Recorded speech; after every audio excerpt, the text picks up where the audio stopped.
Yo, yo. What up? What up? Yo. What up? What up? Hey. Hey, welcome. Welcome to Benny's crib. What up?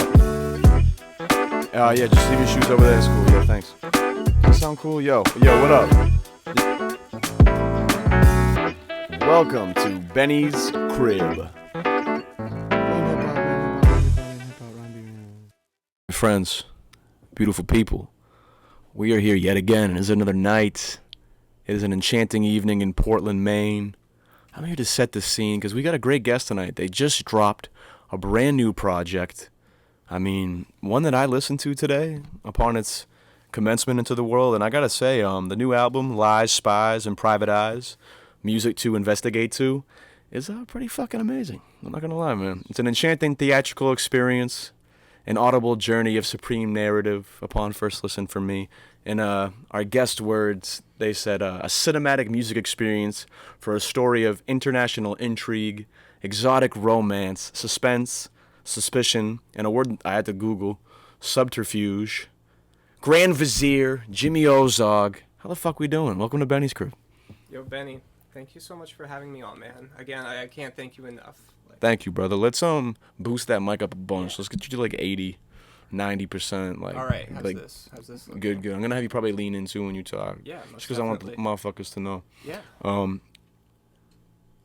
it's just great to be here. And for anyone listening, we haven't probably done an episode in maybe a month now, month and a half. I'm trying to ballpark it, but we were doing an album drop. So I just want to say, anyone supporting Respected Producer Volume 1 out now, thank you very much. It's going to be back, though, Season 2, Episode 4, Benny's Crib. We 100+ strong, and we got a great story to get into. So we're going to ask the first question that we will ask everybody, Grand Vizier. I'm going to call you Jimmy, don't keep it short. Or maybe Mr. Ozog, too. Whatever you like. Jimmy, I'm gonna legit have you turn that up like a bunch. Let me see what that's at. It's at like close to Oh, it's 80. pretty good, yeah. Right. Honestly, I might have is you doing hold one it. of those things with the encoder is like kind of fucked. Got you. Yeah, it's kind of. I just want to make sure I can get your voice up. So honestly, I might even have you like hold it, Jimmy, if you're talking. Like get it like that close. You want it like this or? Yeah. Yeah. Even this turn works it up. for me. Turn it up a little bit more too.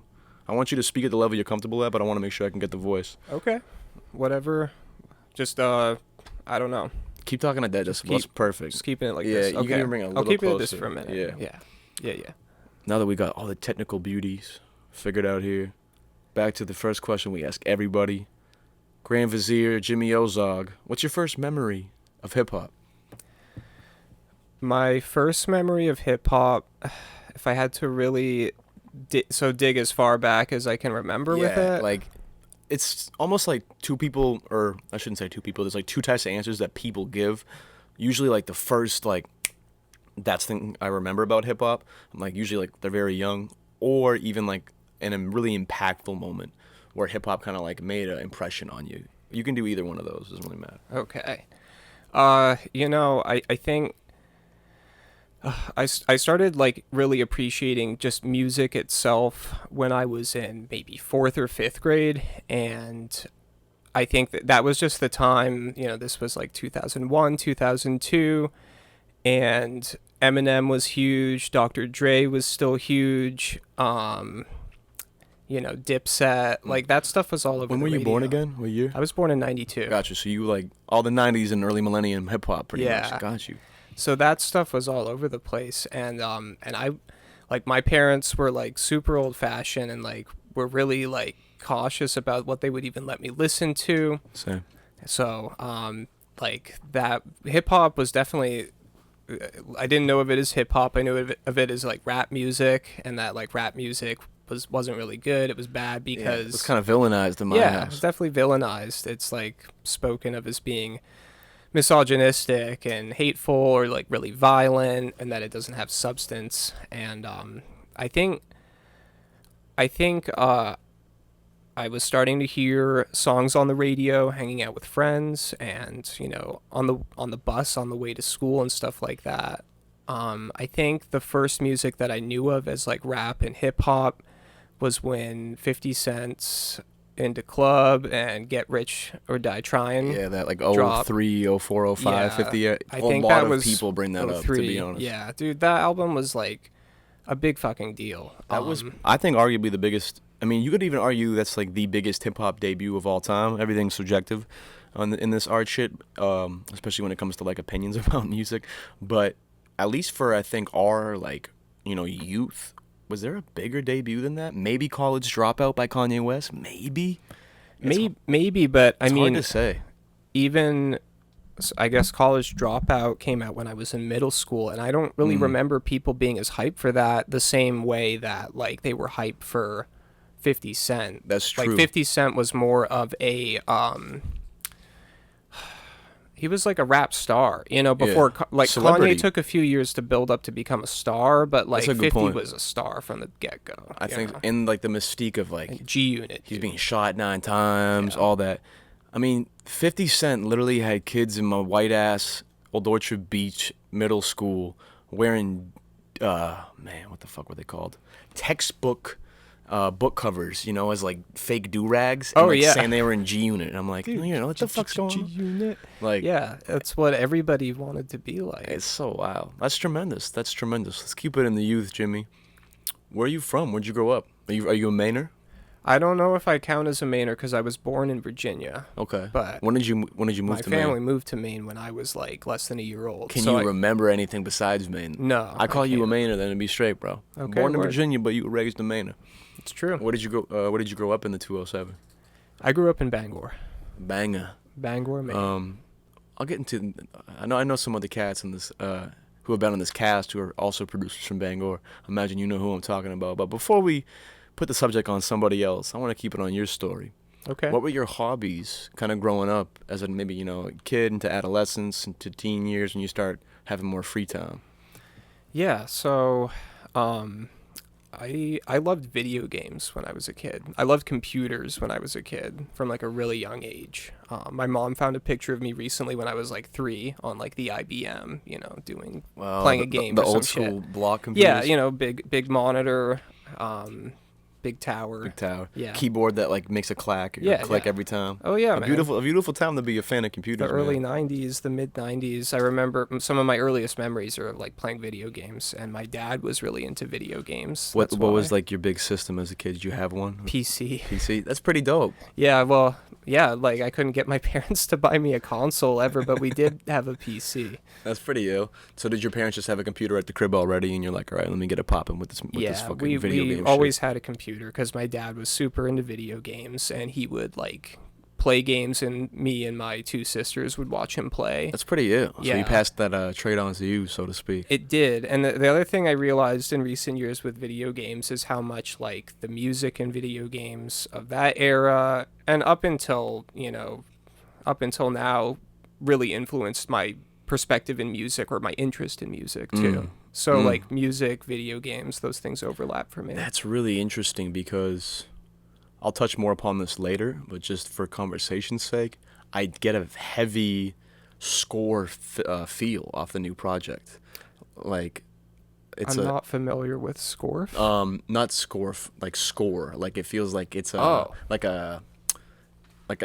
feel like you could be out here scoring video games or movies, meaning like Oh, making shit, like the man. Yeah, original music okay. for it. Like, and that's what like a score means in that sense. I feel you. Um, Okay.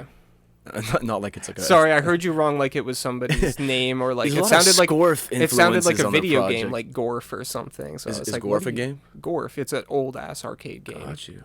Oh, yeah. 81. I'm liking this knowledge, man. Yeah, I feel like I could pick your brain for some cool shit. Oh, yeah. But I mean, regardless of what I'm saying is like on this new project, like there's very long, drawn out, powerful songs that could be in a deep video game climax like type level. You know what I'm saying? Thank so you. that's really cool to hear that part of your youth kind of full circle in a sense. For sure. But going back to those days in Bangor, did you have any other hobbies? Were you mostly kind of like an indoor kid, or did you ever like go outside and do shit? I really liked being outside. I was more of an indoor kid because I grew up like with really bad asthma, and like it was hard for me to play sports, and I think I was just drawn towards like not just video games but reading, music, but more like listening to music through headphones and stuff, and like being by myself doing that stuff. I was just like an introverted kid when I was younger, so stuff like that mostly. But like when I was outside, I like to go for really long walks by myself, and a lot of times listen to music That's walking pretty good. around. Like, what age you doing this? Oh, anytime from like 10 to 12, So you were 13. very like what's the word I'm looking here for? Like almost like you were a very strong individual in a sense. Like you just out doing your own shit, like minding your business, doing what you like from the jump. It sounds like. Were you 10 walking around taking long walks? Yeah, That's I pretty. was always like that, That's man. pretty cool, man. I mean, I'm a middle child with two sisters. Like, they tend to, like, stick together, and you're just kind of on your Got own, you. you know? Yeah. Yeah. It's cool to look back at that and see like how those parts of our childhood can almost, create who we are today. But we're not going to focus too much on that. We have to keep the story moving. Aforementioned producers Bruv and Bizza are the cats I was talking about from Bangor. Did you ever link up with them when you were in Bangor? I imagine it's not the biggest city. Yeah, of course. I've known both of those dudes, both Bruv and Bizza, for a very long time. Bruv, I met probably when I was a senior in high school, and he was a junior. He's a year Gotcha. below me, but Yep. we're pretty much the same age. Mm. And we started hanging out a little after he had graduated, and he was living in this apartment actually down the street from my parents' house. No and shit. we had met up a bunch of times at different places, and had always been like, oh, we gotta chill. And then he was like, dude, you gotta like show me what you do with music and with like making beats. So I brought my MPC down to his apartment, and like we fucked around. And What year is this? 2012. 2012. So like 10 years ago. It was So this like is just May like, 2012. the is first what I'm instrumental thinking. tape, right? No, for what? For me? Yeah. Or no, that tape. I probably dropped that online in 2012, but they were all beats from 2011. But yeah, that Gotcha. might have been around that time. Yeah, Because I Might feel have like been. I saw the first instrumental. What was it called here? Like instrumental It's tapes. time. Or Yeah, no, something the like- Instrumental Beats 11. instrumental Yeah. beats 11. That came out in 2011, obviously. But Uh, I might not have put the compilation up till 2012 for all I God, know. yeah, it was yeah. a while ago. Who knows? You know. But regardless of the fact, you kind of started answering a question I wanted to get into. You're talking about, meeting up with other cats who are your age in your city, getting into music, and I wanted to ask about like the prevalence of music in your upbringing. You even mentioned your father in video games, but I'm more curious, was music around at all? Like in your house, was there any people playing instruments? I know live instrumentation is a huge part of what you do now in a sense. Sure. So I want to make sure we go back to maybe like the early beginnings of any of that. Definitely. I grew up in a musical family coming from my dad's side. My mom loves music, but she'd be like the first to admit that she is like kind of tone deaf, and like has like she plays a little guitar but struggled. But my dad had a natural talent for music. He played you know drums, bass guitar. He took up viola in like the last 15 years. He passed away earlier this year. Condolences to you. Yeah, thanks, man. And he loved music. He really encouraged it. And my sisters and my older sister started taking piano lessons. And then I remember I was like messing around on the piano, and he's like, you should take piano lessons too. So I did that for a while. Do you remember what age you got into that? I would have been when I was like 7. Early. 8. Yeah. So you get into like the live instrumentation and just music creation at an early age. Definitely. Because I would just the vibe of your music when I was listening to it. Because I obviously heard "Are You Afraid of the Arts?" That's the second, or that's your first Grand Vizier project, right? Yeah, that's right. I've heard that obviously, but this one was like I feel like for your first album as Grand Vizier, I listened to it all, but not in perfect sequence or like in full sequence. I played this tape like like all the way through today, and like went back and like played certain pieces again, and I was just like, I'm getting a sense that this person is musically like trained from a young age due to the structure and the depth of how many instruments and different like keys are involved, and then B, it seems like this person has been listening to music at an early age, or at least like watching movies that have detailed scores in music at an early age. And it seems like in our talks, those are two truths that are pretty evident from the jump in your life. Yeah, that's really insightful of you, man. Because, I mean, yeah, I feel music is like my whole life, or it's my passion. It's not my career. It's still a hobby to It me. pretty much gives, but it's if my I can passion. speak, like it gives your life purpose in a sense. does. That's how I feel. It does, and it's been there throughout my whole life. you know. Tremendous. Yeah. Well, I want to kind of then get into this creation side of things. As Jimmy Ozog, has a musical family. You're online. I'm sure you're accessing music. We're growing up in the early 2000s. Music's fucking everywhere. Beats are everywhere. Hip hop's everywhere.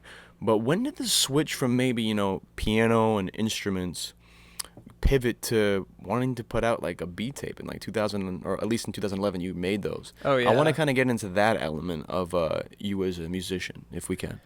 Well, like when you asked me earlier about like what your early memories of hip hop, my follow up to that about like early moments of being like, oh, like this is rap music and this is crazy was it wasn't until like I was in high school that people showed me like classic hip hop, like hip hop that came out before, Eminem or 50 Cent. And that music connected with me immediately so deeply that I was like, I know I can make beats because it's meant for me or something. It just hit you right away and you knew. Felt like I mean, that. we all have kind of those. I mean, no, I shouldn't say we all, but when you have a moment like that, you know what the fuck's going on. Like, I remember the first time I say this is probably the fifth time I told this on this podcast. I'm watching Jesus Walks by Kanye West, and I'm like, just kind of in my living room, and I'm like, I just can't not watch what's on the screen. I'm like, what the fuck is this? Like, I can't not stop. Like, I feel like I'm, like, in a vortex right now. I feel like I'm trapped in a good way. Yeah. And ever since then, I feel like I've had that energy about hip hop. It just captivates the fuck out of me. I was just like entranced by it. Completely. It was like late in my sophomore year, like I had started like In being high school. introduced to in high school. I was being introduced to some stuff, and then around my 16th birthday, I bought like Illmatic and Ready to Die. It's And, game over at that point. yeah, I started getting that stuff, and for me, it was like hearing. I think it was hearing. The World Is Yours on Illmatic that made me. I was like, I'm gonna make beats. I know I'm gonna make. That's beats. Pete Rock. So that Pete Rock That was beat had Pete you Rock. going like, woo. I mean, that's Yeah. one of Pete Rock's best beats. Come on. It's a crazy That's beat. literally like, I can even, if I do it quick enough, I probably won't get in trouble. I literally don't have many things on my phone that are like made for like ringtones and shit, like songs, but literally this is one of them. So like, if I'm like doing shit and like the laundry's done in an hour, I'll hear that. And it That's just so good. It keeps me going. Yeah, Man. Like, no, that kinda is the shit. kind of thing that moves me. I could hear that song any day and would feel 100%. like I was going harder. 100%. Yeah, like there's certain songs that are like a gratitude reset, and they can just contextualize like my life, and just I'm like, oh, okay, I'm glad I put this song on. Yeah. And it sounds like at this time period in your life when you're in high school, specifically, those types of albums, like the Ready to Die, 36 Chambers, Oh, yeah. shit like that, like that's really starting to hit you. Absolutely. So, how did that then pivot into production? Like, was the Instrumental Beats 11 the first tape you ever put out? It was, and I don't know if you. So, do you know Cal Carter Winchester? I do actually, yes, not in person, but or maybe I've met them in person once. I don't remember. Sorry if I did, yo. But I believe we definitely follow each other and have like interacted online a couple times. So, it's all good. I'm just name dropping him because Cal was a friend of mine in high school who's also quite a hip hop aficionado. And did turn me on to some pretty great albums too around that time. Hell yeah. Cal, he was really into rapping in that time period, and so I didn't know that. yeah. Do they still rap now? I don't know, man. I don't know. What they go by? At the time, he just went by Cal Carter, I thought. Cal Carter. Yeah, S. Carter. it was pretty C. Carter. pretty classic. Yeah, man. I'm I'm gonna look into have that. to go back and dig because I feel like there's still some tracks lying around, some ones that weren't, on that instrumental tape, but those instrumentals on that 2011 beat tape, those were all ones I made for Cal pretty much. Those were like in the first dozen beats No I made. shit. Yeah, and Cal wanted to rap, so I was like, I'll just like give you anything I make that's pretty good. So like I gave him those beats. Tremendous. Cal and I performed a show at this club in Orono in when was this? This was April 2011. So you're still in high school? No, I was a year out of high school at this God, point. oh yeah, I 'cause graduated you're older than in me, yeah, 2010, yeah. Yeah, a year out of high school, and I had my MPC 4000 at that point, and it kind of wrapped my head around it a little bit. And Cal played this show. He was rapping, and it was Inspecta Deck played that night. And you were playing too? Yeah. Like, Well, I you played with you Cal, opened up? opened up. Yeah. That's pretty dope. Yeah.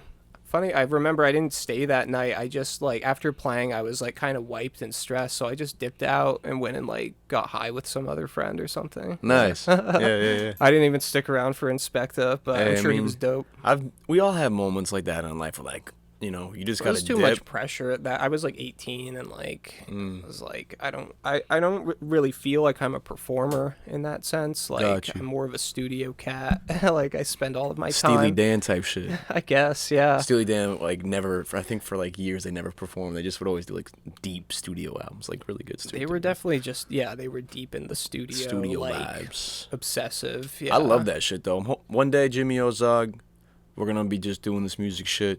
Maybe not even full time, but like part time, and we're gonna go somewhere like fucking tropical island, like Kanye West, My Beautiful Dark Twisted Fantasy shit, and get the homies and just like chill for a month and like the stew and make records and shit. I'm putting that out there in the world because that's like one of my dreams, just to like. I would really like something. Imagine just like that. waking up with the homies, going for, like some people go for walks, some people play basketball, some people lift. You come back, have a group breakfast. All right, these cats want to go produce, these cats want to go rap, these cats want to go maybe get some art direction or just, walk around, catch some vibes, get an inspiration. And then you all meet up, you go in like the major stew, you all record, you share like I got this bass line, I got this drum break, I got this sample. Like, I want to be in that type shit so bad, and I realized that if you really want shit like that in life, you can't force that shit, because like if you do, you might just be in a room with a bunch of cats you don't feel the vibe with. I'd much rather feel the vibe of like doing this with 2 people than force shit with a whole group of people. But I'm just manifesting that too, because You should manifest that because That'd be fun as I shit. think bringing people together like that is special. for sure. I think I've taken that for granted most of my life, but when you see it happen, it's really good. Yeah, I feel like not to get off topic, but 2020 really put that in perspective for a lot of us, how the camaraderie and community that we get to experience, even in a small place like Portland, is something that you can't really put a emotional or like even like an actual physical price tag on. And when that disappears, and then it kind of starts to come back slowly again as it has now, you're like, fuck, I gotta remember to appreciate this shit. Yeah, and just figuring out how to interact with people and like be Learning how to normal walk again. again, Yeah, bro. still fucking getting back. I to feel like it. everyone, and I'll say like everyone is definitely way more anxious, confused, and like hard on themselves. I feel like after the COVID shit than before it. In just my opinion, that's just what I've felt in myself and talked to my constituents and just seen in people. So I guess to anyone out there, remember, hey man, we survived all that shit in 2020. We're still here, and we might not even survive tonight. So we gotta enjoy the moment while we got it. You know what I'm saying? Yeah. Let's keep it going though on the Jimmy Ozog story and the Grand Vizier story. I'm getting excited because we're getting into some really, I think, dense artistry from the production realm soon. But we're not there yet. I want to start bridging some gaps a little bit. Instrumental Beats 11 comes out. At that time period, did you have any influences as a producer? You mentioned like Pete Rock. Was there anybody that was like really just like you hear and you're like, oh fuck, like I need to match this? To me, at that period, and still in a lot of ways when it comes to like classic hip hop, like DJ Premier was king. Like you just could not. Nobody else Primo. ever came close. One of the goats, man. Yeah. One of the like remember how I said everything's like subjective and everything's like an opinion? If Primo ain't in your top 10, I don't fucking trust you. That's what I'm gonna say. I don't know anybody who doesn't think Primo's incredible. Yeah. Who listens to that kind of music. Like you know? even if you're like, yeah, I don't like boom bap, like Primo's a goat at Yeah. what he does. He still puts out great shit. I was actually on, not to plug the radio show I do, but on Ryan Beat Radio last night. Actually, we're recording this on a Tuesday, so on Monday night I did a Benny the Butcher and like Black Soprano Family and Premiere collab, and then Sonny Jim, who's from the UK, The Purist, who's a producer from Europe as well, and then a Premiere collab too. Like Premiere just works with everybody still in 2022. He's still out there, man. I gotta be honest, I haven't heard most of his stuff since like 10 years ago, because I just haven't kept up with it. Do you have like any type of streaming platform? What do you mean? Like what do you listen Oh, to what do I music? listen to music on? You've like Spotify. Spotify, Sweet. mostly. I'm gonna personally make you like a 20 track, like recently past decade-ish, produced by Premiere playlist and send it to I you. would like that. That's my type of shit, man. Yo, anyone out there, straight up, like in the land of Ryan Beat, in the land of Benny Scribble, just anyone out there watching, if you're like, I like this artist but don't know shit about them and don't want to do the work, hit me up. I'll literally send you like a playlist. Like let's say like, for instance, there's an artist I like a lot named Akai Solo. He just dropped an incredible EP called Body Feeling. let's say you listen to that and you're like, I like this, but I don't want to dig into his discography. Hit me up. I'll make you a personal Akai solo playlist, for instance. This type of shit I like to do, and we got to do out here is share the beauty of art while we still have air to breathe. Let's keep it back to the artistry of Grand Vizier, Jimmy Ozog. When I'm listening to the instrumental Beats 11 and doing my research, it sounded like you're incorporating live instrumentation, sampling, and even synths at this time. That's fucking 10 years ago, Brody, when you made that. Yeah. I guess, like, what was your mindset like at this time? Because even on that project, it seems like you took it seriously and you did have, like, this understanding of, like, music from a practical element, but then even, like, you understood the hip-hop sound from an early, like, time creating it, I guess, if that makes sense. So I guess, like, how would you just, like, describe, like, your mindset, like, looking back at this project? It's funny that you even like checked it out and listened to it, and for some reason in the last few months I kept thinking about just deleting it because I felt like those beats were so amateurish and like they didn't really reflect what, you know, my ongoing progress or what I felt was mastery in certain things. But those beats were like the best that I was doing, like in the first, you know, 6 months I had the MPC or whatever.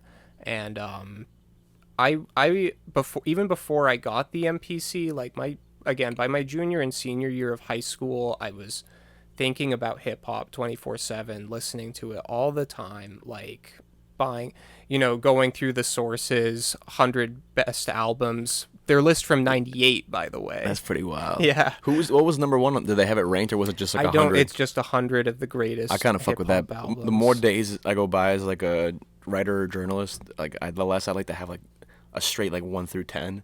Yeah. It's so hard. Everything changes, bro. It's too hard. It's so subjective. But you can just say like, this is, you know, this is good shit. This is classic. Yeah, exactly. And there's a lot of albums from that, you know. So I love, my favorite era of hip hop in general would have to be from like 87 to 97, give or take. But, you know, plus or minus years. I like a lot of different shit like that. But yeah, I knew by that point that I wanted to make beats, so I started thinking about what I wanted to do when I would make beats. So I started already intuitively listening for samples when I was just listening to music in general. And I would hear something and I'd be like, that sounds cool. I bet I could sample that. I didn't have an MPC or anything yet. I kind of tried to make some loops in like the free version of GarageBand that I had at the time. And it was really hard and I was getting frustrated. After I graduated high school, though, my parents helped me buy the MPC as like a graduation present. The Akai 4000. Yeah. And that has been like my mainstay machine. I now use a different machine unit. It's still the 4000, but a different one because my first one is having problems. But same basic machine. Been making beats with that as the kind of the core of my setup for a decade. 10 years. Yeah. Holy shit. So yeah, I had gone into that just wanting to. I had just kind of had these different ideas with random songs, and I had these different archetypes of beats I wanted to make. Like I want to make a beat that sounds like a primo beat, or I want to make a beat that has a Latin flavor like this. I think I don't know. There's so many random influences at that time. I remember listening to like at that period, like Jedi Mind Tricks, and Vinny Pass and shit. Yeah.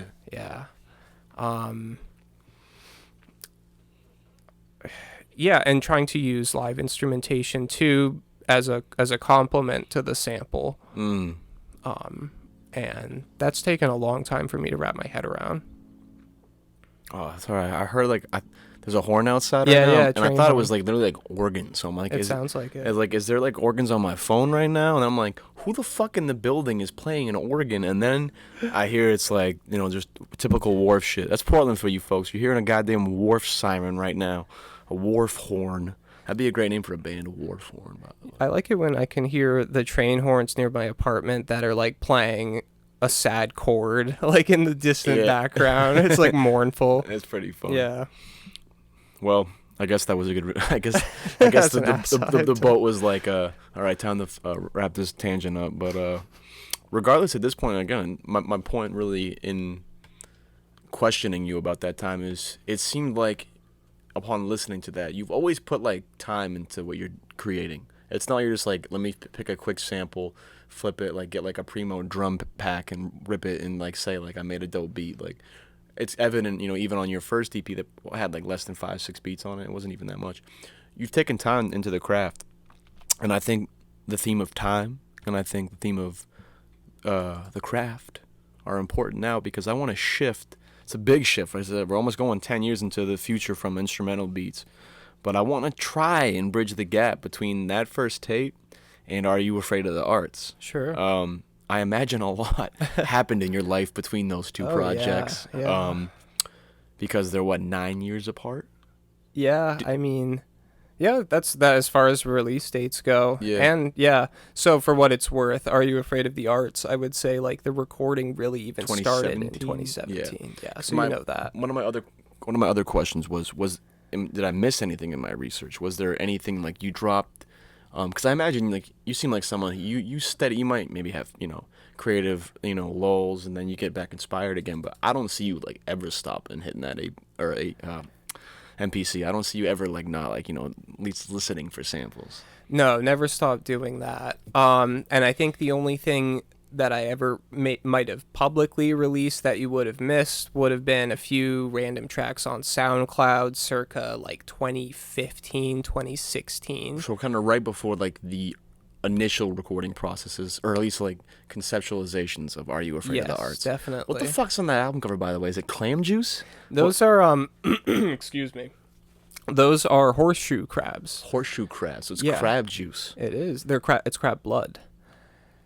Why are they taking the blood out the crabs? Horseshoe crabs, their blood is harvested because it has important properties as it can be used to isolate, I think it's gram-positive bacteria, and they found it's really good at being used in identifying certain pathogens and stuff like that. Holy shit. I'm not doing it justice right now because it's such an important animal, and the fact that they discovered how to do this with the blood is insane to How me. the fuck did they figure that out? What guys just break? What psycho is just playing with horseshoe crab blood and figuring out it's a pathogen finder? That's the thing. It's like seems so like inhumane and brutal, and it's like what I don't know. Well, it could honestly be a I only lab picked thing. that image because it was so jarring to me, and because it seemed I don't know to fit with the vibe I was We're feeling talking at the about time. it. It worked. Yeah. Did you study anything in school that was like in the field of science?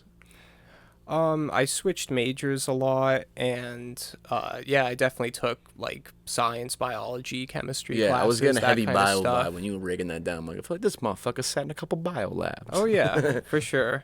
I don't feel like I excelled in them, but Same. I was always like, I'm the type of like I'm a writer. I'm a communications type person. I guess that's where my specialty lies. But I like to keep the palette open, keep the arsenal kind of refined, and like I fuck around with math. I like certain math. I fuck around with certain like civics and shit like that. I think it's important to know like how politics work. But in terms of science, like I've always loved science from like a macro conceptual standpoint. But when you start breaking down, like for biology, for example, once you start using the words like endoplasmic reticulum for sure. or like mitochondria, I'm like, bro, man, I'm starting to really try, but like these eukaryotes and prokaryotes be fucking my head up. I can't tell the difference, man. You know what I'm saying? It's so I do think the language of science is really makes it seem inaccessible to I think a lot it's of kind of people. like not coded, but there's a lot of like elitism in academia, which doesn't have There to be is. there. It's just with everything with science seems so everything is derived from Latin. Everything is derived from Greek.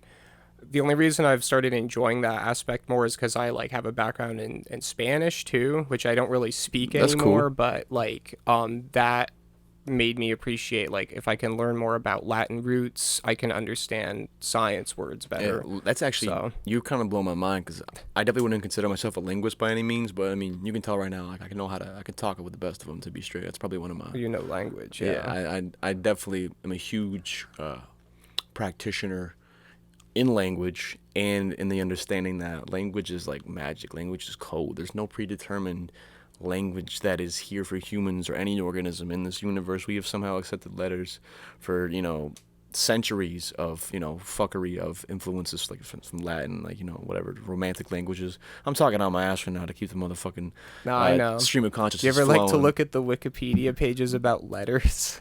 No, that sounds mad interesting. No, I mean, that's the kind of shit I like to read. I like that shit though. That's what I'm saying. Like, If you just like it's important. letter A and like read about the history of the letter A, it's That's very fucking. interesting. That's sick though, because how many times do you use the letter A in a day? I just use the letter A 17 times probably in this little soliloquy. How many times? How many How many times? times? Tally at home and tell us how many times do you use the letter A in a day. If you can somehow finesse that and get a number on it, I might send you a Rhyme Beat t-shirt. But I need proof. I need 24/7 live stream. Regardless, I say all this because language is mind-blowing to me. And I think the fact that we can even communicate blows my mind. And then I really think about how we can even communicate without language, and how nonverbal communication really is what can unify, I think, us as a species. And I say this to transition to the fact that you studying the Latin roots really tickles my brain, because I think when you understand language, you can understand how we talk to each other and maybe how we talk to ourselves. And then if you can break down the roots of our language, then that really gives you an even broader understanding. And I think understanding is a good thing, man. The more you know, the more you can kind of do. The more you know. And the more you know that, what is it, that fucking phrase? The more you know, Twigs, you probably know this one. Is it the more you know, then the more you know. Oh fuck, I'm butchering it. This sounds awful right now. But yeah, it's like once you know all there is. Once you know you'll never know all there is to know, then you know all there is to know, or something like that. Wait, wasn't there was some stupid like statement attributed to it was like Socrates. It was like, all I know is that I know nothing. Let's go with that one. Jimmy Ozog, that's the way better. That's pretty much what I'm saying. I read that on Wikipedia. You want to hear some Wikipedia shit? Okay. There's this really dope producer. I think it was Fuzzy who was tweeting it. Shout out Fuzzy. They got a beat on the new album. One of my favorites, actually. But I say this because Fuzzy fucking brought up like this Wikipedia article, and I saw it, and I'm like, I have to read this. Like, it was in the morning. I didn't have enough time, but I'm like, I'm going to read this later and get freaked the fuck out in a great way. This is a legit Wikipedia article called "Timeline of the Far Future." You can literally look up a Wikipedia article that breaks down, like, I think in like the most sourced scientific-esque type way of like how shit's just gonna go, like at an atomic level, at a like interstellar level, and I just saw that this picture of like the moon, or like 4 billion, 5 billion like, years out. This is the Earth on fire. I mean, I was like, I'm definitely reading this. I'm definitely getting high and freaking myself out. This is what the world on fire might look like. Shit, we're getting way off topic. I was literally trying to bridge the gap between. Oh no, I'm saying this is fun though. This is fun. Shout out language. I don't know how we got here, but I feel like it was language. It was all language. But we're here to bridge the motherfucking gap, because Are You Afraid of the Arts came out in 2020, the debut instrumental album by Grand Vizier, establishing a new sound, a new chapter, a new era of Jimmy Ozog as a musician, as a producer, as an artist.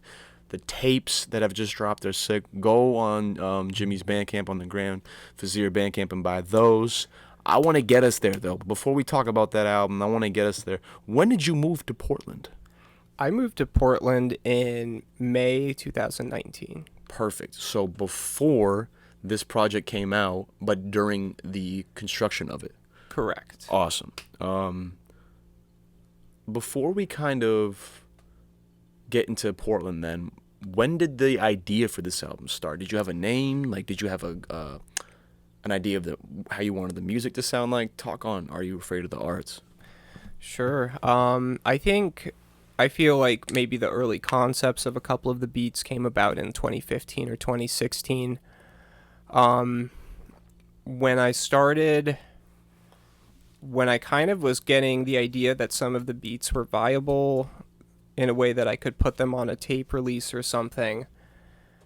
Actually, part of it around that period, Bruv and Bizza had started Creation Pattern and were kind of starting to get the idea of putting tapes out, and they had contacted me and about that's like, doing for those it. at home, it's like kind of like a label that puts out tapes based in Maine by Maine producers, pretty much all from Bangor. Yeah.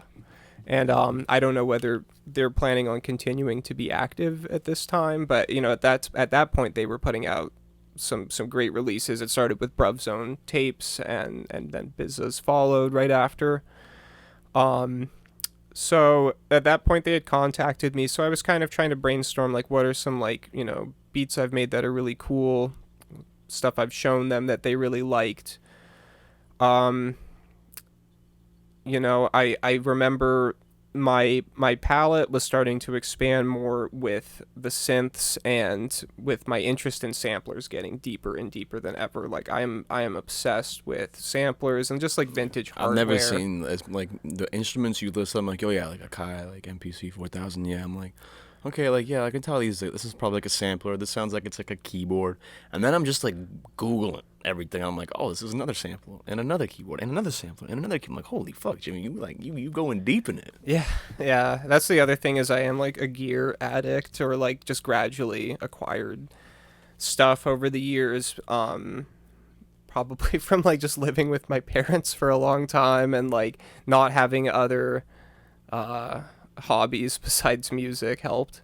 Yeah. So, yeah, and I think I've been really like I've curated my taste to the instruments that I chose to buy over the years of things. Like I'm not the type to like hear something once and be like, oh, I need that. Like it would take me months, and I would be like, this is the next keyboard I want. This is the next thing I want to build Put my a lot sound. of time. That's what I mean. Yeah. Like I can just tell you put time. You like moral of the story is you ain't rushing for shit. No.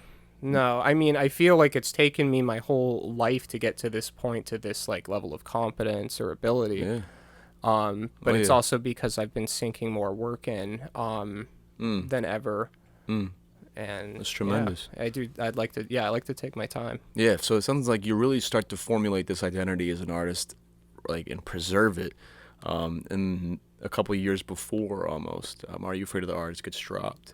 You start to maybe, were you producing like certain beats, or were you like just kind of collecting samples when you were in Bangor? Like, where did the bulk of this start to be put together? So, just for what was going on, like the context might have been with my personal life that like from the time I was like 20, so like late 2012, early 2013 until March of 2020, I had like a pretty serious problem with alcohol on and off. Like like for periods of time where it was like pretty debilitating. Yeah. But I still would work on music throughout that time and like wanted to continue doing that. There was something I was like, I know that I can keep doing music, that I can like get through this, or I can get through like my problems if I stick with music. Wow. And that kind of thing. That's awesome. So like when I was really starting to work on Are You Afraid of the Arts, I was still like drinking really heavily. Like a lot of that album was done like pretty heavy under the influence for sure. And like I think it would have come out better had I been sober. Probably it probably took longer because of all that, but I just kept working at it over time. And what made it possible to get that finished to release it in May of 2020 was getting sober a couple months before that, and then just having the clarity to be like, I'm ready to just to do the finished mixes and get this album That's out. why I really appreciate you saying all that. Sure. I think I want to continue to kind of just piece some gaps then. So let's pause on like 2020. Let's talk about when you moved to Portland first then, because you have, you're kind of going through it a little bit. It sounds like I've been there too. Like I think a lot about, from like 2015 to like early 2019, I'd say like 2015 through 18, like pretty traumatic years for my brain, and just figuring out how to like handle like your mind and your vices and your genetic predispositions and all that shit that we all go through, and things that I like to be vocal about on this podcast myself. And I appreciate you bringing it up, because one thing as artists that I think I've learned about anything is we get in our own way more than anybody else, whether that's in our actions or our thoughts or whatever it is. And I think, it's hard sometimes to talk about this shit, but I think it's easier to control it the more we talk about it and understand like these are all parts of collective consciousness we go through together. It's not something that just is like, a torture of like an individual. Like we all go through pain, we all go through trauma, some harder than others. Never here to undermine or overpower anybody's trauma, but I just love cultivating a space here, like over 100 episodes in, where we can be like, nah, I was fucked in the head from 2015 to 2018. I didn't really start to get healthy and do all this art shit until like I took myself seriously.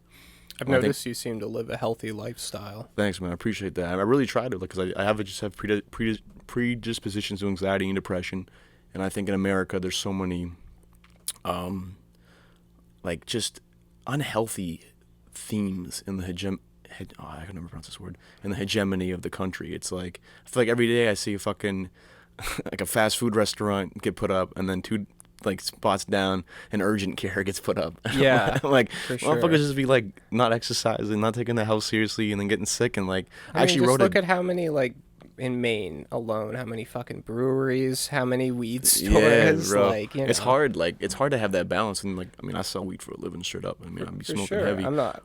But I just think like I had this idea where I was like, yo, like if you can't say I'll put a pause on this to fund things in your life, they're gonna probably fucking kill you, or you're gonna get burnt out, bro. And you gotta figure out how to take care of that shit seriously. And I think once I did, like a lot of life opened up for me, and I got more like clear. And that's why I just appreciate you bringing this up, because I think you're putting out some amazing artistry right now that shines. And who knows if you would have been able to do that if you didn't go through maybe like the pain of facing your bad habits. And I think that's really important to talk about, because we all talk about like dope album drops, dope events, but like sometimes it's important to recognize like the fucked up shit we had to go through to get to where we are with our successes. And just left to everyone out there going through it. I bet you can do it. And I say all this again because I want to then pivot to you getting here in Portland. What was it like when you first like moved here? Like what was it like trying to like establish yourself? Maybe like you don't seem someone to me who wants to do a beat set every night, but you want to be maybe in the scene a little bit too. Yeah, I mean, I think on that early time, I guess. I think leading up to that, in 2018, I played at Resample. Oh yeah. It was like July 2018, and I think that was when I first met like Turquoise Crown and some of those other dudes. Shout out Crown. Shout out Crown. He's a really, really friendly guy from the get-go with me, and made me feel like a good feeling about Portland. I was like, if people like this guy are gonna I feel the way about Crown too. Whenever I see him, I'm like, fuck yeah. Yeah. Whenever I hang out with Sam, I'm like, I feel like I'm like either like around good food, or there's like I'm like in a near or in a garden or something. Like it's just always. It's got a very calming vibe. Always very calming vibe. Yeah. When you link with Crown. Shout out Turquoise Crown. So I think I had pretty like a good outlook on it. But in the period, dude, honestly, like the first like 9-10 months I lived in Portland, I feel like I was just like drinking constantly. It was just like not a good place to be if you are no potential alcoholic. No, and that's the thing, is like I wasn't even the type to go to bars and stuff. I just drank alone. Like would just buy a case of beer every day and just drink and make beats, and was buying records and was doing that. But it's expensive too to do that. Very expensive. Dude, I was just kind of barely hanging on for a while, for real. It was bad. Like I was just really scared and so anxious all the time, that kind of stuff. So once getting through that, like pretty much as soon as I quit drinking, like it was really right when the pandemic, like the shutdown started happening. I wanted to say that too, because pretty much really in my mind, I'm picturing you like getting into music, then getting into like, having to balance yourself too as a person, and like our good habits or bad habits. You move to Portland, you kind of like, face like, that tough decision of like, I got to fix my shit a little bit, man. I'm not happy with where I'm at. I want to have more control of myself. Cause I know that, like, I did that in this very apartment straight up years ago. And you do that, and then the pandemic hits. It's almost like you saved yourself, bro. Like, can you imagine like being in deep in? I like to stay in the present timeline for sure, but like the fact that like you kind of like I gotta take my shit seriously, and then that lockdown happened, like that's huge, bro. Like drinking during the pandemic would have been horrible for me, and there were a couple things that really motivated me to stop. It was for one, like I could feel the toll on my physical health. Like it become so bad, like I felt so sick and like shitty all the time. Like I was like, I can't fucking take this anymore. And the other thing is that I needed to get back on track so I could get enrolled again in nursing school. And now I'm in my senior year at nursing school. So fucking go, Jimmy Ozog. Jimmy Ozog, the nurse. So like I had to, there are more important things in life than getting loaded. And part of those are like, to me anyway, like trying to like do good in the world and like have a sense of purpose. music is my hobby, Yeah, but like I art. need to do things out. You know, I don't know. There's other work to be done out there, so that's how I feel about nursing. I know exactly what you mean, man. There's like a bigger there's a cool Japanese concept I think called like ikigai, which is like the balance of living, and I think it's like profession, vocation.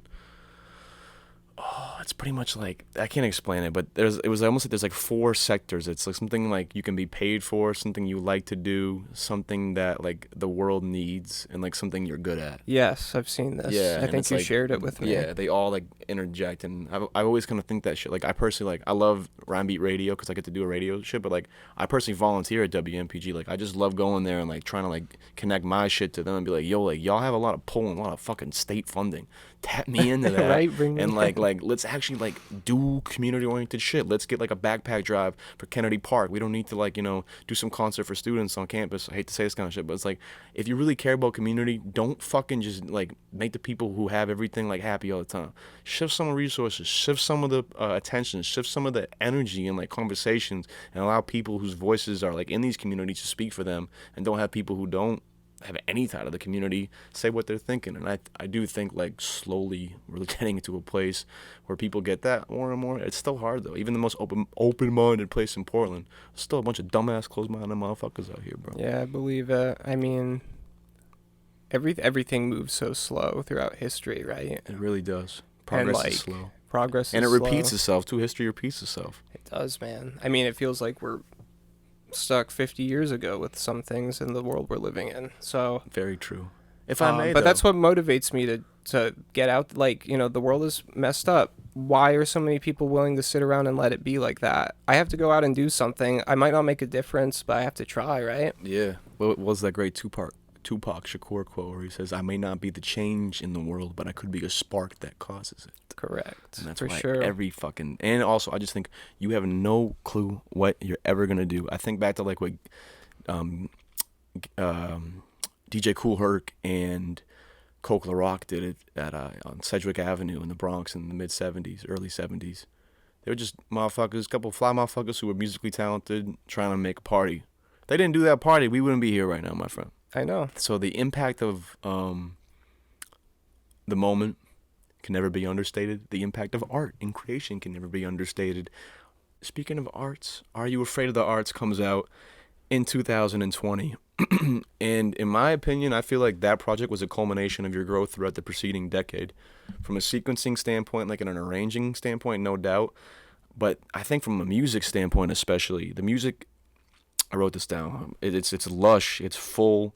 There's an evident life to the music that I think carries the project from first, second to last. So when you look back at this one, what do you think about this project? I mean, you mentioned like you've kind of maybe entered it in not the best state, but maybe put it out in a much healthier place. I did.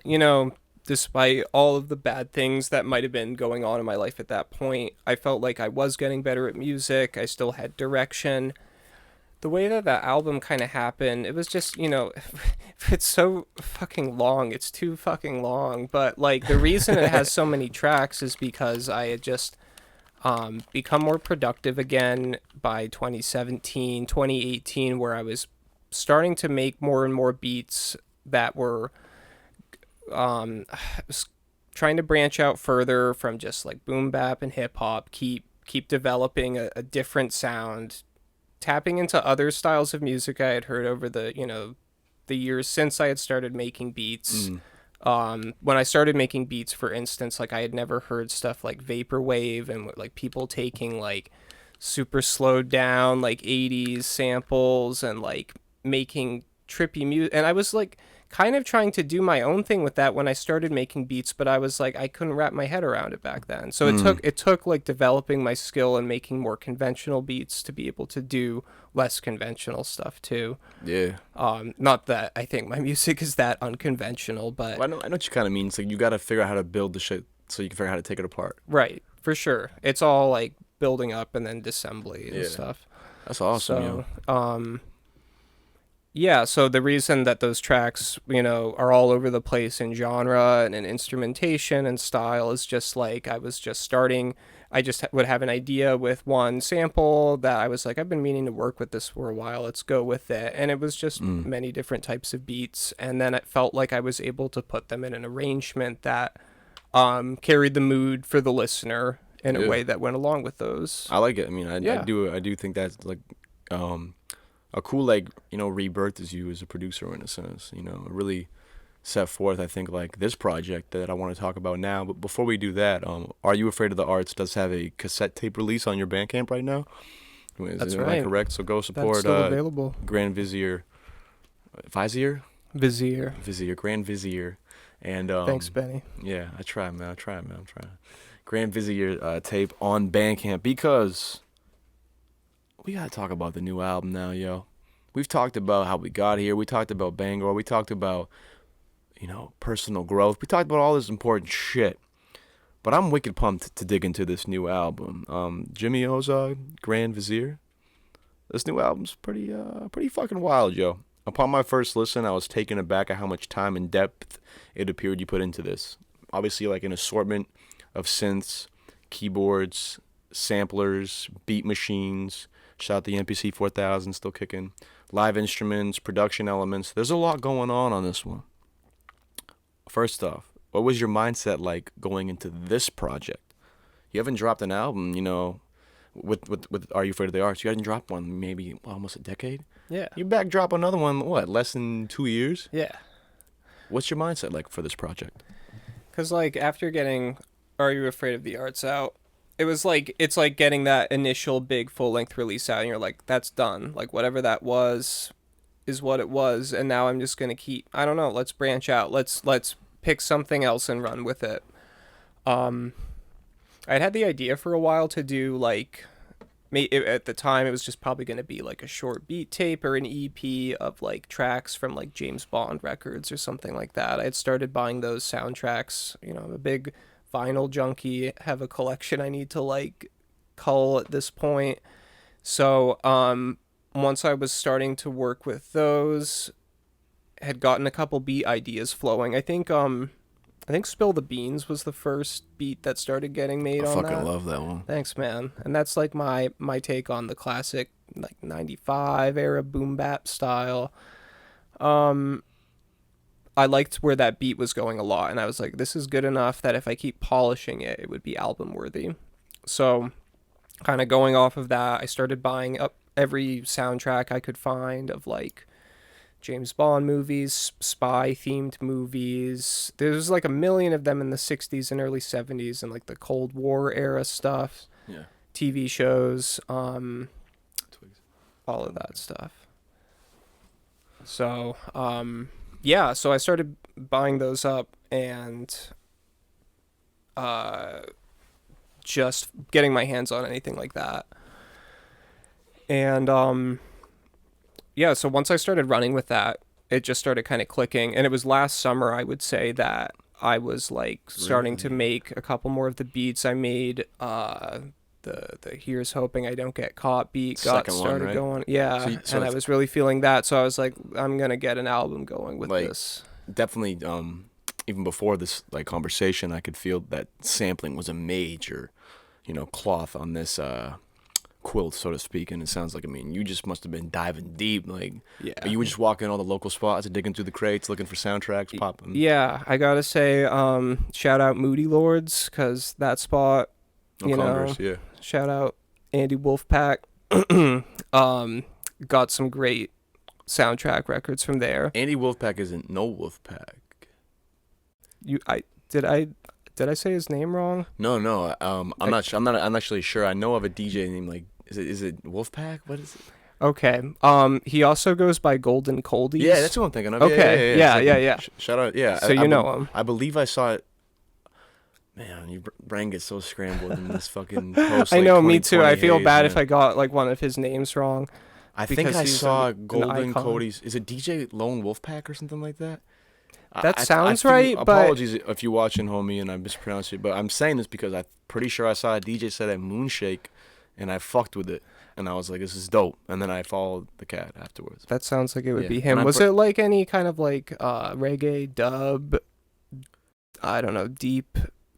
I think I smoked like a half dozen joints to the dome that night. I'm That's trying to remember. I remember there was like a lot of like sample based shit that I just was like, oh, it's just cool. Like sounds like authentic record. He's shit. one of those guys who just knows a lot of music for sure. He's a big record collector. Does he produce too? He does. I think I he saw makes him some pretty post great this. beats. I'm gonna have to get him on the cast eventually too, man. You should. Another one. You should. That's tremendous. So it sounds like, you're hitting the Moody Lords, you're I using was the, hitting up Moody all the Lords and local Strange spots. Main. Strange Main is my other favorite record store in I Portland. know where that is too. That's Yeah. like pretty much up That's the right street. there. That's yeah. right. The same vicinity. Yeah. And I just bought every single, record of that kind. Oh, every single cover version of the song Goldfinger from James the Bond's film of Goldfinger, the yeah. same name. Yeah. Yeah. So I snapped that up, kept digging, and that was like the basis for a lot of those beats. Did you kind of have like a story in mind of how you wanted to structure it? Because it definitely kind of flows cinematically. Like the sounds definitely, it's not like, oh, like you have the 5 like 90s throwback songs together. There's definitely a sequencing to it, and I think sequencing goes hand in hand with your fucking artistry right now. I appreciate that because I think album sequencing is one of the most important things that makes an album compelling. And Me too. I don't know. I can't just tell you exactly what it is because I'll make a beat that I'm interested in making, and then I'll intuitively know where in the album it's supposed to go. Yeah, and just I don't by really know. feeling. You just know by feel, Yeah, I and know you just know exactly exactly what how you it's mean. supposed to go. It's those unspoken rules of like being, an artist. Like on the last album, like the beat tape I just put out, I'm like, I could almost just like hear like this song has to go after this one. Yeah. I don't even know like what the blocks are gonna be like in terms of how they flow, but I know that like these songs gotta go together. These songs gotta go together. It has such a powerful effect when you're listening to an album and it like hits at Definitely. that certain point. I was just listening to was it Super Duper Fly? Wait, no, it was the second Missy Elliott album. I can't remember what it's called right now. Oh, I feel like that's maybe my favorite Missy album too, and I feel It's the one that has Hot Boys on it, and like the one that has Super Duper on it, and or The Rain, I guess. Excuse me. I don't know. It has Hot Boys And, on it, and that's like the 6th track on the album, and it's like when you're listening to that album and like that song hits, it's like fuck, Which that one beat. isn't the Brat on that too? Saka to Me on that album. She probably the Brat was featured on a lot of that Is that stuff. Super Duper? I have to. Okay, I want to say Super Duper Fly is the debut, and then I cannot remember what the second album is called, and that's the one I'm talking I about. think you're right. Actually, I think the Super Duper Fly is the first one, or whatever the one where she's like on the She's cover like with the posed, shades it's on. got kind of like a red curtain or something. Yeah. Or like I was thinking like a auburn cover. What does it matter? Is the second one where she has the black trash bag? Yeah. I'm looking I this up. think. I think Missy Elliott personally like. It's got probably like lightning bolts in the background or something. Okay. It's very Timbaland. I think looking she's because it's very Timbaland like style. top 10 energy for sure in my Oh, opinion. yeah. Like Missy Love Elliott Missy is Elliott. disgusting on the mic, It's and she has crazy. been forever. And she's made some of the hardest shit ever. And she's from Virginia, just like you. That's right. We're gonna get A lot it of heat right comes now. from Virginia. Incredible. Super Duper Fly is the debut. We're both right about that. With like the red curtain, you're right. It is more red. And then The Real World is the next one. That's the one that has Yeah, that's the one I'm the thinking of. the lightning ball. I was What's the one you were thinking? I of? guess it's not a trash bag, but it's like a black thing. I'm Like a thinking of black like the leather- Super Duper fucking video, the Rain video. Oh yeah. Okay. Yeah, that's like yeah, always yeah. where my brain goes when I think of No, Missy. that I makes- can't front. That was like my first introduction to her. Fuck man, you get me off topic, Jimmy. I know, How I did we even have a get to habit of Missy? that. Well, you were listening to that album and the Oh, importance because of it's like sequencing. when a certain song drops at a certain point in the album, it can hit you really harder than it would as a single, harder than it would out of sequence. Yeah, I mean the flow of. I personally think like the first 5 to 6 songs on an album, if you can't grasp the attention of the listener there, it's tough to get it after that. Yeah. And then I think for me, I'm a big ending of the project person, and I think like the way you end the project really kind of like states everything about the project almost. Like if it's a dope project and the last 3 songs are. But I'm probably just gonna put those songs on a playlist that I like and never go back to the album. It would turn like a really good album into something mediocre. I want to say a couple things about the project, but I got some kind of like quick questions because we got to kind of wrap it up here Sure. soonish. What came easy on the project? None of it, but I mean, let's see. Like songs that were shorter to create, No, just things like that were in terms of intuitive. just like creative energy, like maybe just like Yeah. was it easy for you to be like, I want to go find records to sample today? Like I'm trying to think of like what just came like in any part of the process. Excuse me, like what just came natural. Came natural.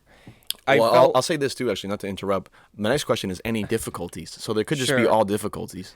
Well, it wasn't all difficulties, but it was just kind of keeping myself going where like over the last year, starting from last summer when I started putting work in, then over this, from like September till early summer of this year, I had a lot of shit going on with school, and then my dad got sick at the beginning of this year, so I didn't do a Mm. lot of work on it for that period. So I would say last summer and this summer is where I was grinding on it.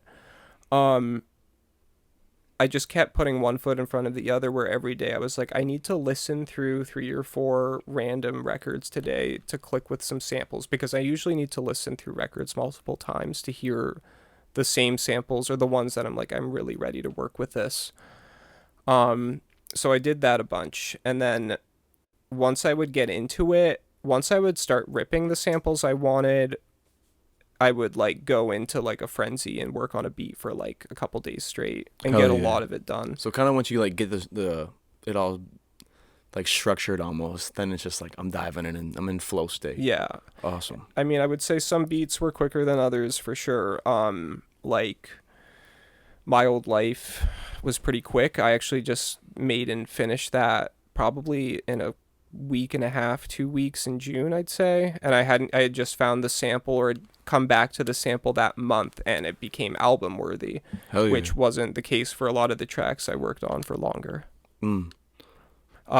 Stuff that would be more difficult. I mean, dude, doing those tracks like to have what it takes. It's an 8 minute long song, Yeah, so of well, course it's gonna be that's work. that sounds like a fucking Man, that sounds like a gauntlet, bro. When thank they you. got all flow together too and had the right like movie sample at the right time, and have it work for the story. That feels maybe like one of the more important songs in the project. It was. It was like it wasn't even supposed to be that long, but it's one of those things that once you start building something, you don't really know where it's gonna And your end. shit progresses. It's not even just like it's a like a loop for the same like 4 minutes. Because like there's some cats who put out like really dope beats, but I'm like, bro, this is really good. But like it's a really Yeah. incredible loop for 5 minutes. You will have like some random string or some random bass line or some random like vocal sample paired with like keys or something like hit like 3 minutes into a 5 minute song. I'm like, oh, like I was in the car. I mean, I was in the car today, and I was just like, oh shit, like Jimmy's like throwing like a vocal flip like at the last like 30 seconds of the song. Like, this is nasty. Like I remember there's times I was like, you keep me fucking surprised, and I think that's very rewarding as a listener. I do want to keep the listener surprised. I would rather, more than anything else, I don't want to fail the listener. I don't want to be boring. I don't want someone to just be like, this is boring, or like, or I don't know. If your music isn't really, really good, at least be interesting or try Be to be unique, interesting. yeah. Try to be unique and be yourself, and you have to be yourself. Yeah, bring something different to the table, but make sure it's genuine. Yeah, it has to be genuine. I gotta ask too, who did the artwork? Did you do that? I came up with the idea for the artwork, which, as you know, is based on the cover of the soundtrack of the Goldfinger movie. Yeah, it looks just like a legit Yeah. like an but it kind of has like some more modern elements It's too. got some Yeah. tweaks, but so that the whole concept for the montage, I designed the initial sketches, but all of it was made by this dude named Scholastico. Mm-hmm. Shout out Scholastico. He's based, I believe, in Indonesia, Sweet. and I found him through a website, and Not Fiverr. it was Fiverr. The Benny's Cribs I wasn't logo's gonna through drop Fiverr. any, but yeah, five. Thanks to Fiverr, Fiverr's I clutch. did I ain't no find. front, bro. Well, because I didn't know what to do, because I was like, where am I gonna find someone who can make a crazy montage in the style that I'm dreaming Yeah, up, and articulate it like in an easy way. yeah, who can do that? And so yeah, I found this guy, and like he immediately got back to me and was like, "This looks cool. Let's do this." And it was amazing. Like he that was like the cherry on top, was to make that cover look cool. It's Yeah. an incredible cover. Thanks. I think you should be proud of the project. I want to get to some rapid fire questions and kind of unwind. For sure. But before we get to that, I just, as a journalist, as like a reviewer, I want to say a few things in the LP, if I may, before we move on. Because the thing I really appreciated about it was there's such an array of genre on this one. I kind of wrote this down, so I'm just going to read it. There's some like from the gate, there's just some raw, dusty, like nostalgic hip hop elements. You have tracks like Guns, Peter, My Old Life, and Spill the Beans, for instance. But then there's other tracks that almost more felt like the movie score from like a plethora of like 70s films, you know, like America, Invertita, The Man, or Here's Hoping I Don't Get Caught are good examples of like I could see this in like the background of like maybe a blaxploitation film from the 70s, maybe like, you know, even like an Italian like crime movie from the 70s, or maybe even like just like an English Bond thriller. Like it was really all over the place in that regard. And then what I really fucking thought was like a really cool twist too is there's almost like, if I can say it, like some like 80s inspired Miami Vice like synth like type shit on there. Like License Renewed and To Have What It Takes come to mind, and I'm like, dude, I feel like there's scenes where it's like a badass like, you know, espionage thriller type spy with like his lover on a balcony overlooking like a winery, and then pivot and it's like a shootout in like a car chase scene in like some city street in the 70s in New York. Pivot, and then like you're down in Miami and there's like a bunch of dudes on fucking like speedboats like trying to flip coke and evade the police, and I'm just like, man, I just really respect the array of music you crafted and sequenced on this album. Like heavy. I think it's a bold release with a lengthy story, and it just pays off, man. I think this is kind of how I really describe it. Timeless music coupled with fantastic presentation makes the album a truly entertaining and fulfilling experience for the listener the whole way through. And I don't usually like read shit on this. I'm usually like more state of mind, but I was like, I really want to read how I feel about that, because I really do think, man, like you put a fuck ton of work into this thing. So this is me saying, good job, bro. Like, here's your flowers. Like, I'm a pretty deep music fan, and I think you did a dope ass job on that shit. Thank you so Yeah, much. rant over. To hear that from you means a lot, because you're one of those people who listens to an incredible amount of music, like, and it takes that to be able to appreciate, you know, certain music at a certain point in time. I tried to capture all of those moods that you talked about, and like I want people to feel high when they listen to music. I want you to be thrilled, or I want people to feel, you know, any of those extremes, and I do want it to be like watching a movie. It felt like it's very cinematic. That's a great word for it. Yeah, it's so very I appreciate that you felt that. I mean, thank you, man. We don't have much time left on the camera, so I want to make sure we can keep going. But yeah, again, sure. I gotta find it. Lies, Spies, and Private Eyes, man. Out now on Bandcamp. Go run it up for the Grand Vizier. It's just dope to have shit like that out in the scene. Like, I can honestly say I've never heard a tape like that in my time in the main scene. And I think that's one of the perks of a small growing scene, you know, is that we have more space to shock people. Like, I ain't heard something like that before. Like, fuck, like, you hear what Jimmy Ozone just put out? Like, I was texting 1 pound. I was like, bro, like, you gotta tap into that shit. Like, dude, just shit like that. Like, that's why I really just want to, that's why I wanted to have you on. But I like to be journalistic. I'm not just here to prove my fucking opinion or input my opinion. Well, your opinion's worth something. But yeah, thanks. You, thank you, man. Let's get to the rapid fire. You ready? Let's go. Grand Vizier. Okay. Favorite animal? The orca. Album that inspires you? Mobb Deep's The Infamous. Instrument or piece of gear you still want to acquire? You can just pick one. I know you probably got 50. New England digital synclavier. What's that? Probably like the craziest synth sampler system ever made It's in the early 80s. Oh. It cost like $100,000. I wonder if that's what you ever heard of William Onyeabor? No. He was an incredible artist. He was like in a warehouse in Nigeria with like all these synths from I think Russia or some shit. Okay. I'm gonna tap you into it. I got some You things for This you. is like what they used to make movie soundtracks in the 80s and shit. Okay, yeah. You have my attention. Okay. Fully. Favorite meal to cook?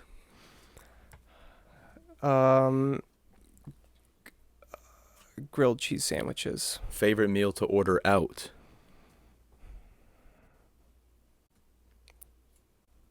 Pizza. That's what I was gonna say too. Cause I was like, I can't cook pizza. It's that just so well. hard, Well, but yeah, you have to order out I- pizza. I- You really cannot make that at home. I guess you can. I think. Well, I I would say can't. you can, but you just need to have a station where you can properly flour the dough. Mm-hmm. You gotta have an oven that's gonna get hot enough. You need high quality dough, That's the biggest thing. Get like high quality dough. Don't get that fake pizza and it needs crust to bullshit. be at like the right temperature and stuff. Right temp, like the right toss. Yeah, Fuck them. yeah, No, yeah. we're not getting It's into so this. hard. 207 producer you want to shout out?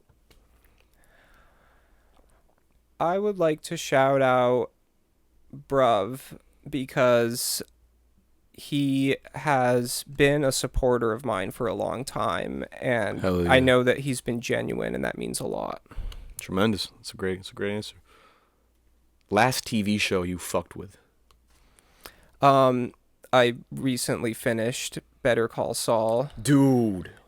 There is a sample of that on the album. I don't know if you caught I it. didn't catch it. Fuck. I gotta go back and You listen have to to go it. back. You'll know it when you hear Yeah, it. I probably. We'll talk off camera, but like that Okay, yeah, that yeah. last season, bro. Like Yeah, yeah, I was crazy. I was very impressed with Good that. stuff. I like haven't been that. that enamored by live television in a grip, so I know, right? very very How many shows like that have you seen in a while? You know? not a lot. Yeah, not a lot. Better Call Saul was really well written. was Again, good. rewarding for the viewer type shit. It like is. you watch the whole thing and you're like, wow, that was a lot, but like I'm very glad I watched that. Yeah, you want it to have some payoff. Advice you give your younger self? Be confident. Be yourself. Don't be afraid to do whatever you want, and don't be afraid of what other people will think of you for that.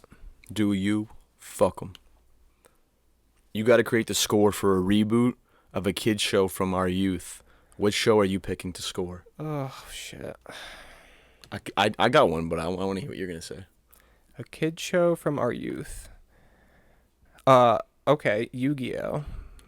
I was going a different direction. I now need the Grand Vizier cut of Yu-Gi-Oh. Like, you know how they What? like people do flips? Yeah, You yeah, gotta yeah. do Yu-Gi-Oh flips. Oh man, I haven't even listened. I haven't seen that show in 20 years. So Yeah, man, it's better. No better it time was than it now. was so cool. Though. I was gonna say Doug. I could see you doing some wild shit for Doug, because Doug already had a pretty hard. Doug is- some good bass lines. It did, and it's a kind of a weird show anyway. Very very like. It's I got feel like green and blue people in it. yeah, it's all over the place, man. I feel like there's a lot of creative flexibility. Actually, that's it. You survived the rapid fire. Dude, I did it. Let's do one off top. Okay. What's your third favorite color? Probably green. Cool. I just like to see how people answer questions, and you have a good way of answering. You know, like you Thanks. process and you say it quick. You're not like, oh, it could be green, it could be blue. No, you just go right for it, Jimmy. Well, it's rapid fire. You have to pick Hey, something. not everyone adheres to the rules. Let's commence the descent of this tremendous interview. I touched upon it. Would you ever score film? Do you have interest in that? I have for a long time, but knowing the work that would go into it just from doing an album like this, it just tells me like I don't know if I'll ever have room in my life to do something like that. Yeah. Or it would take like, over years collaborating with people who were doing a movie or something potentially. But Hell yeah. I think I could do it someday. I'm gonna tap you in if I ever need some shit for a short film. I would I be got hella things we can talk about after I would this. be interested in that. New album out now. What's the best way fans can support the project? So at this time, unfortunately, the only streaming access to it is through Bandcamp. I am planning on making it available through SoundCloud pretty soon, and I gotta say, I don't know whether it'll end up on Spotify anytime soon. I'm not really feeling the distribution elements of that, so you may have to just rely on Bandcamp or SoundCloud for now.